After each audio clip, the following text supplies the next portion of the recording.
అబ్బా ఏంటానమ్మా ఏమైంది? మోకాళ్ళ నొప్పులురా. అదేంటి బామ్మగారు, ఈ మధ్య మీకు నొప్పులు లేవు కదా, మళ్ళీ ఎందుకు వస్తున్నాయి? ఏజ్ అవుతోంది కదా, ఇదంతా కామనే. ఓహో, మరి ఈ కాలికి కూడా అదే అవ్వాలి కదా, ఈ కాలికి ఎందుకు నొప్పి రావట్లేదు? నేను పిచ్చోళ్లతో మాట్లాడను. నేను మాట్లాడతాను. అంటే మా అన్నయ్యని పిచ్చోడంటున్నావు ఫ్రెండు? నేనెక్కడన్నాను? తనలా అనుకుంటే నేనెప్పుడు కాదన్ను. ఏయ్, నువ్వు బాగా ఓవర్ చేస్తున్నావు. నీ దగ్గరే నేర్చుకున్నాను. మాటకి మాట ఎదురు సమాధానం చెప్పావంటే ఏంటి చెయ్యెత్తుతున్నావు? కొడతావా?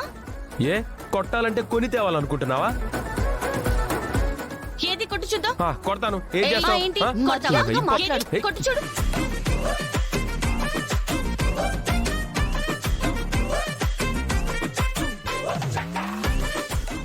మళ్ళీ ఏంటి నువ్వు చెప్పాను. చేసేది? ఆగరా, ఒక్కసారి ఇలా కొట్టాను కదా. ఆగమ్మా, ఆగరా.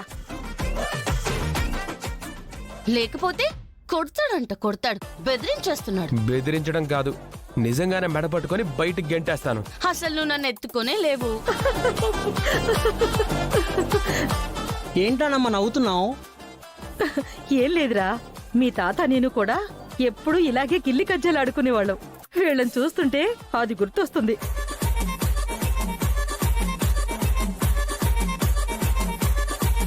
అంటే అప్పుడు మీరిద్దరు గిల్లి గజ్జలు ఆడుకున్నట్టు ఇప్పుడు వీళ్ళిద్దరు గిల్లి గజ్జలు ఆడుకుంటున్నారు అన్నమాట. రేయ్, ఏంట్రా కంపారిజన్? వాళ్ళంటే వైఫ్ అండ్ హస్బెండ్. ఏమో, మీరు అవుతారేమో, ఎవరికి తెలుసు?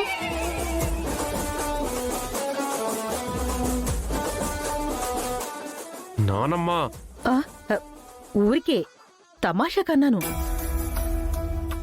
ఏంట్రా, ఏమైంది? ఏం లేదు లేక. చరణ్, రేపు నీ ప్రోగ్రామ్ ఏంటి? ఏం లేదు మమ్మీ. ఏ రేపు 11:00కి మనిద్దరం బయటికి వెళ్ళాలి. ఎక్కడికి మమ్మీ?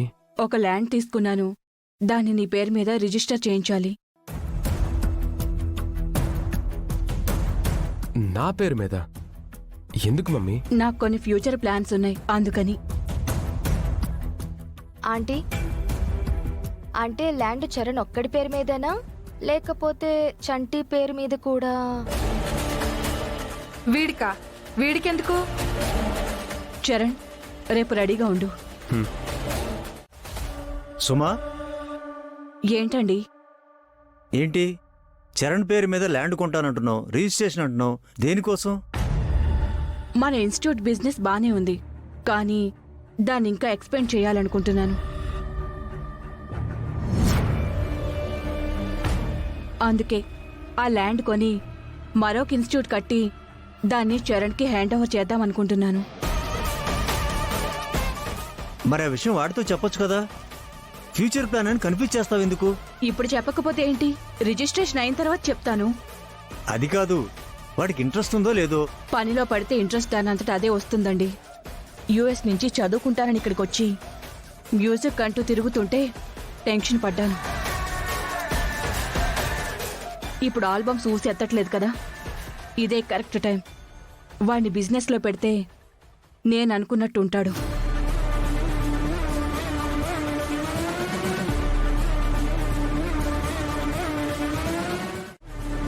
ఉన్న కాలేజ్ని నేను టేక్ ఓవర్ చేద్దాం అనుకుంటే ఇప్పుడు ఇంకొక కొత్త కాలేజ్ కట్టి ఈ బిజినెస్ లో చరణ్ ఉంచాలనుకుంటుందేంటి ఇవిడ? అబ్బా సమోసా, మరీ ఆర్డర్ సింపుల్ గా పెట్టేసుకున్నానా? సరిపోతాయా? సరిపోకపోతే మళ్ళీ ఆర్డర్ పెట్టుకుందాంలే.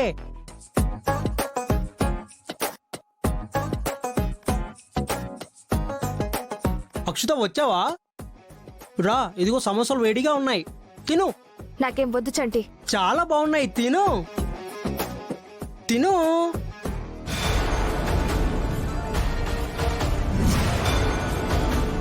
వద్దని చెప్తుంటే అర్థం కావట్లేదా నీకు? ఎంతసేపు పొట్ట పెంచడం, కుంభకర్ణుల్లా నిద్రపోవడం తప్ప ఇంకేం అక్కర్లేదా నీకు?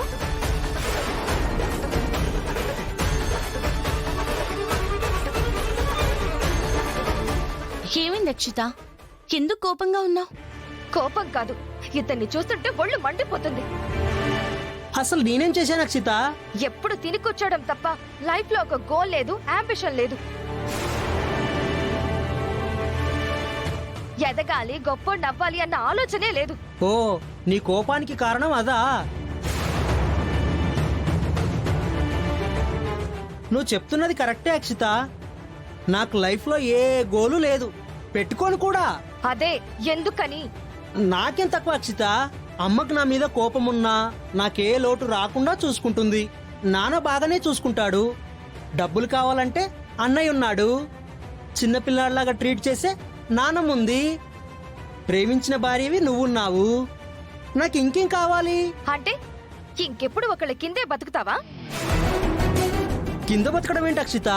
ఇప్పుడు నువ్వే అంటున్నావు కదా, నాకు డబ్బులు కావాలి అంటే అన్నయ్య ముందు చెయ్యి చాపుతాను, ఇంకేమన్నా కావాలంటే అమ్మా నాన్నల ముందు చెయ్యి చాపుతాను అని. ఇవన్నీ అడుక్కున్నట్టే కదా. అక్షిత ఏ కోపం వచ్చిందా? మీ అన్నయ్యని చూడు, తనకంటూ ఒక లైఫ్ అంబిషన్ ఉంది, పాప్ సింగర్ అవ్వాలని. అది చేస్తూ ఉన్నాడు. పైగా మీ అమ్మగారు ఒక ల్యాండ్ కొని దాంట్లో కాలేజ్ పెట్టాలనుకుంటున్నారు. ఇష్టం లేదు అంటున్నా ఆయనకే అన్ని అప్పచెప్పాలి అనుకుంటున్నారు. ఆ ల్యాండ్ ఏదో నీ పేరు మీదో నా పేరు మీదో రిజిస్ట్రేషన్ చేయించొచ్చు కదా. ఆ బాధ్యతలు మనకు అప్పగించొచ్చు కదా. ఏ నువ్వు మాత్రం ఆమె కొడుకువు కదా? చూడు అక్షిత, నువ్వు అనవసరంగా ఎమోషనల్ అయిపోయి ఏదేదో మాట్లాడుతున్నావు. ఒకవేళ మా అమ్మాయి నాకు బాధ్యతలు అప్పగిస్తానన్నా నేను తీసుకోను.